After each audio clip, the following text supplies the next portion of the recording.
Dear student, Assalamu alaikum. I hope by the grace of Almighty Allah, all of you are fine. This is your accounting lecture from Muhammad Shahjahan, Assistant Professor, Department of Accounting.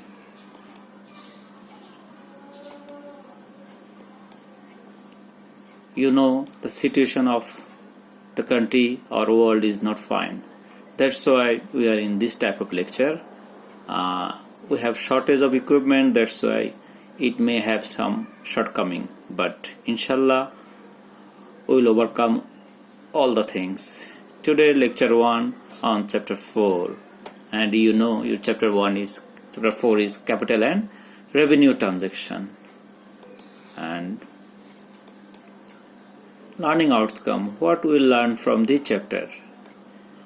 After study this chapter, we will able to discuss what is capital transaction. We will able to discuss what is revenue transaction. We will able to determine capital income, capital receipt, capital expenses, revenue income, revenue receipt, and revenue expenses. Moreover, from this chapter you can find out the different deferred revenue expenditure and owner's equity. Now transaction. Dear student, you know what is transaction because in chapter 2 we have learned what is transaction. Again I would like to discuss. Transaction means give and take. That means if you give some benefit, instead of that if you receive any benefit, then it will be transaction. And this transaction is two types: capital transaction and revenue transaction. Capital transaction also two types, that is capital receipt or income and capital expenditure. On the other hand, revenue transaction also two types, revenue receipt or income and revenue expenses. Now, what is capital transaction? The transaction that give long-term benefit more than a year and not regular and generally big in size. This type of transaction is known as capital transaction.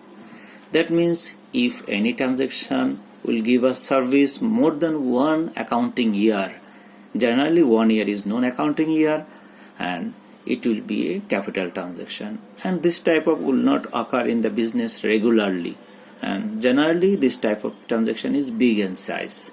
But if any transaction give you benefit more than 1 year and irregular, if it is small in size, that also be a capital transaction. For example, capital, loan, purchase of land, building, purchase of furniture, machinery, etc. And these capital transactions are two types: capital receipt and capital expenditure. Capital receipt means the receipt that give long-term benefit more than a year, regular in nature, irregular in nature, and generally big in size. For example, capital, loan, sale of fixed asset. That means the receipt. If you receive any money and by that money you will get benefit more than a year, and this is irregular in nature and generally big in size. For example, capital, loan, sale of fixed asset. Dear student, you have to remember one thing. Capital receipt, in your class we discuss only these three capital receipt: capital, loan, sale of fixed asset. So when in the exam it will come, find the amount of capital receipt, you memorize it. These three are only the example for your class. So capital, loan, sale of fixed asset. These three are the only capital receipt for class 9 and 10.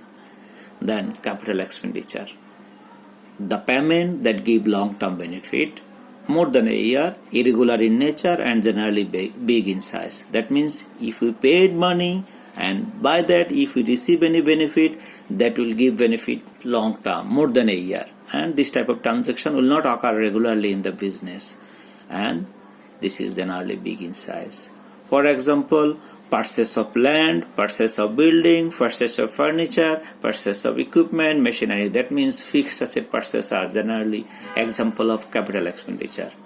Now capital income. Capital income seems to be synonymous of capital receipt. but the difference is identical. Actually, capital income is a part of capital receipt. Capital receipt is not a regular transaction. Dear student, you can understand that capital income and capital receipt is very close, very near to each other. Actually, capital income is a part of capital receipt. That's why sometimes we think that capital receipt and capital income are same, but actually there is some difference. For if I give an example, it will be clear to you. Sale of a furniture is 15,000, whose cost price was 12,000. So clearly you can understand 15,000 is selling price, cost price is 12,000, so here profit is 3,000. This 3,000 is capital income. But when you sell furniture 15,000, their capital receipt is 15,000. That means in 15,000 the capital cost of expenditure is 12,000 and 3,000 is income. So it is clear to you now. Sale of furniture 15,000, here 15,000 is capital receipt, but when I'll ask what is the amount of capital income, that time you have to say 3,000. Then revenue transaction. This revenue transaction are two types: revenue income and revenue expenses. You know, revenue transaction is give us short-term benefit, and revenue income is that types of income that give short-term benefit. That means less than a year and regular in nature and generally small in size. That means this type of income occur regularly in the business. For example, sales. A businessman would like to sell every day, every moment. So this is the most expected income for a businessman. And commission received, interest received. These are the example of revenue income. Then revenue expenses, the payment that give short-term benefit, less than a year, irregular and generally small in size. That means this type of payment occur regularly in the business, and by this payment a businessman receive benefit for short time, less than a year, like purchase of goods, salary, rent, advertisement, etc. If you paid a salary to your worker, he will give you service for 1 day, for 1 month, 1 week. That means this type of expenditure is revenue types of expenditure. Then revenue receipt.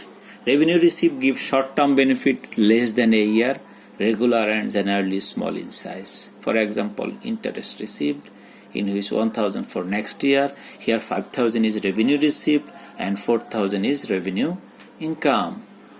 And revenue payment, the payment that gives short-term benefit, less than a year, irregular in nature and generally small in size. That means by which payment we get short-term benefit, that is revenue payment. For example, paid salary to the worker.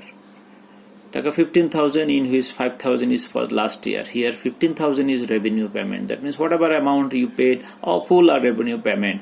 But 10,000 is revenue expenses, because expense means for the current year. Deferred revenue expenditure. Expenditure of revenue nature, but the benefit which extend beyond the accounting period which it is incurred. The unwritten portion of type of expenses which carry forward to subsequent year is called deferred revenue expenditure. For example, transfer cost of business, research cost of new product, advertisement expenses for more than 1 year. That means deferred revenue expenditure is such a kind of expenditure which is look like revenue expenditure, but the benefit enjoyed more than 1 accounting year.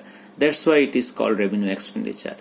You paid advertisement expenses for 5 years, take 20,000, where 4,000 is your revenue expenditure, because 20,000 divided by 5, it is 4. This is current year expenditure, but another 16,000 for future time, that is deferred revenue expenditure.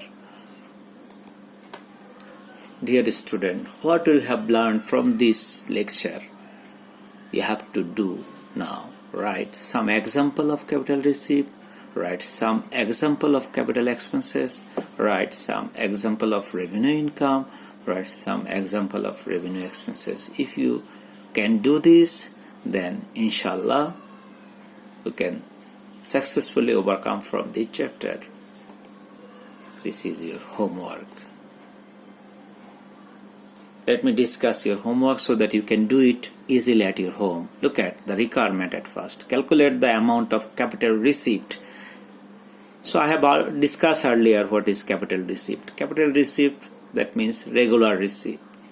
No, it is irregular. That means which give us long-term benefit. Look at here. Capital investment in the business. This is capital receipt. And another one is loan taken from bank. So these two are capital receipt. Now total amount of revenue income and revenue expenditure. You know, revenue income is regular income and revenue expenditure is regular payment which give you benefit short term. So I think you can find out. And the amount of owner's equity. Owner's equity, you know the formula of owner's equity from chapter 2. C plus R minus E minus D. That means capital plus revenue income minus revenue expense minus drawings. I hope you understand. If you face any types of problem, dear student, you can ask me over our online discussion time. That means WhatsApp, Messenger. You can ask me. Thank you everybody. Allah Hafiz.